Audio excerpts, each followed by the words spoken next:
everyone, welcome back to my channel and welcome back to the JetBase Series, a mix of Jetpack Compass and Firebase.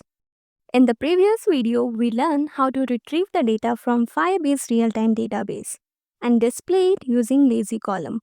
Now, in this video, we will learn how to update or edit the data in Firebase Realtime database. It's very easy to implement. So open the MyCodes app project. Here go to Firebase Repository. This is where we give CRUD instructions. So we already have add code and get codes functions. Now add the update code function that takes the code data class as a parameter. Inside we will use set value to update the code details.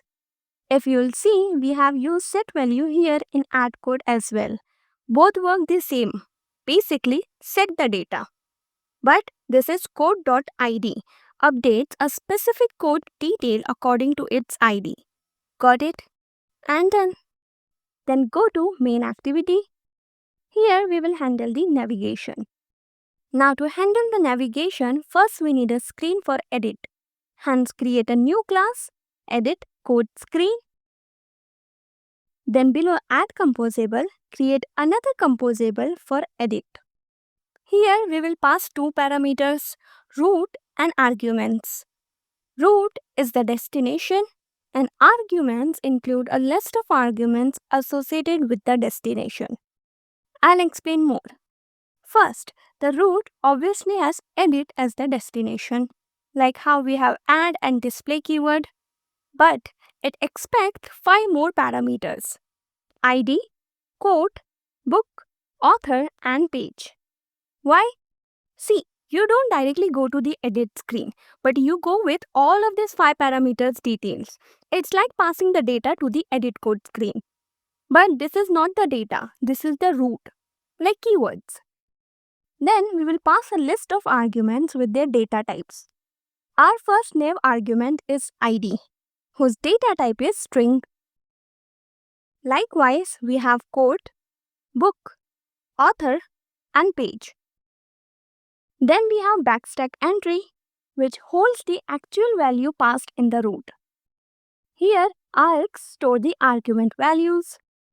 Then we pass the nav controller and the code object to the edit code screen, where the user can edit the code details. So we already have a root and an argument. Now let's pass it to the data.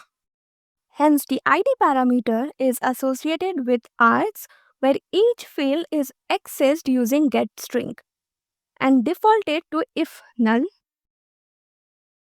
Likewise, quote, book, author and page. Now all 5 data parameters are successfully passed to the edit code screen. All of these errors will be fixed once we write the complete code for edit. Next, to access edit code screen, the user will click on the card. So go to DisplayQuoteScreen. Here, remember I have left 2 spaces blank in the last video. One for navigation to the edit screen and 2 for the delete icon. So as we are dealing with the edit code, hence let's write the code for it only.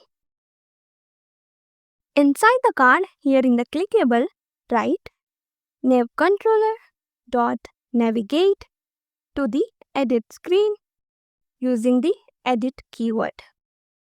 Not just navigate, but navigate with all the specific data like ID, quote, book, author and page. It's like if I click on the card, all the text field should already be filled with the specific data so that user can edit it, right? Then go to the edit code screen. Here, the edit code screen will be exactly like the add code screen with a few changes. I will also tell you something that when we have 2 almost similar screens, then ideally we don't write a separate code for each one of them. We reuse the code. Like for example, the entire edit code screen is similar to add code screen. Except for a few changes, we do if else. Like if already data is present in the text field, then the edit code functionalities will work.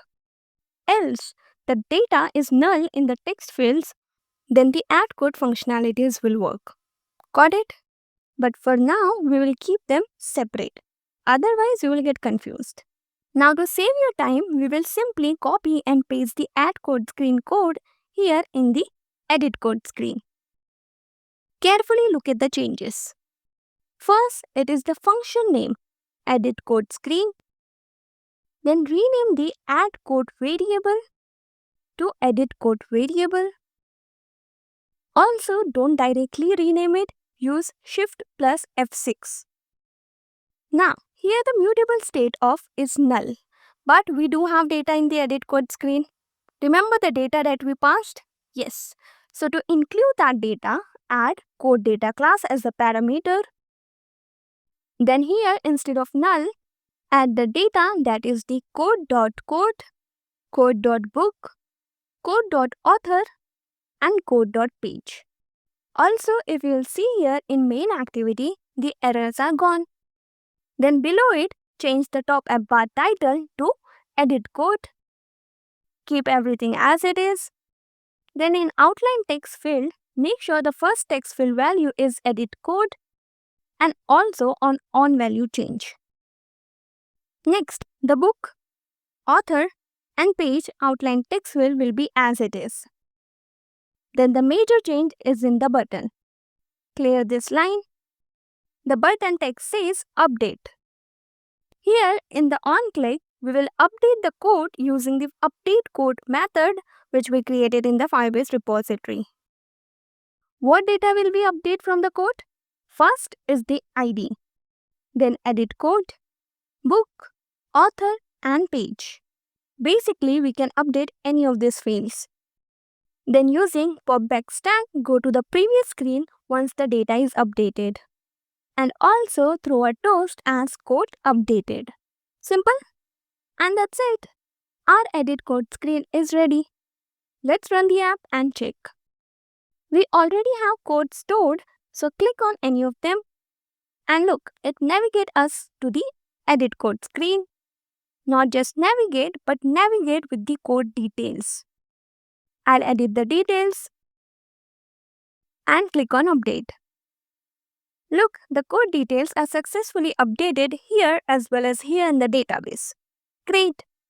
Now the only thing remaining is the delete button, which we will cover in part 4. Okay? So yeah, that's it for the video. If you are new to this channel, then please consider subscribing to my channel and I'll see you in the next video.